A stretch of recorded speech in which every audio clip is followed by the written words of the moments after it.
A few people asked me about this Chameleon, which I've been using in a few of my tip videos to explain a few things like antenna placement and stuff like that. Asked me what it was. So this is a quick video just to explain what it is and probably why it's not available on the market. So Chris from Armatan, I sent him an email and said, let's make a 7-inch frame.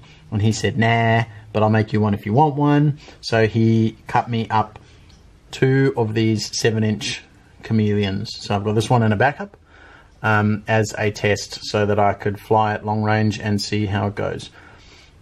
That's the frame. The rest, it's pretty much exactly the same as a 5-inch Chameleon, just got a bigger deck plate for bigger batteries, and the arms are stretched out so that it can run 7-inch props.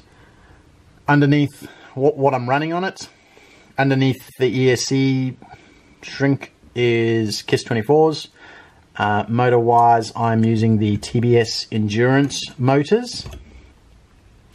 Brains wise, I have the Calibri Race flight controller, and underneath that is a TBS FPV Vision, which is basically a Core Pro and a Unify Pro all-in-one. So that does OSD and obviously video transmit.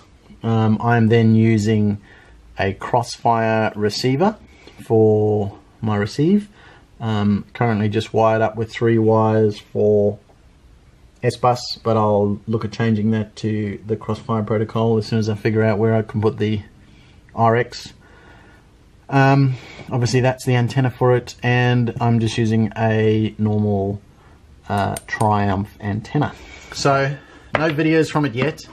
It is pouring rain in Australia, all in Brisbane all this week, so unlikely to be any video this week.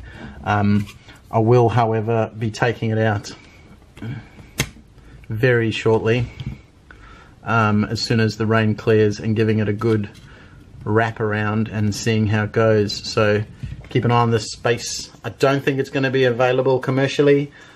Chris seemed to think this is just going to be a one-off, but be good to see how it goes. If there's any merit in it, I'm not sure if he'll change his mind, but we'll see. So that's it, 7-inch Chameleon with everything TBS.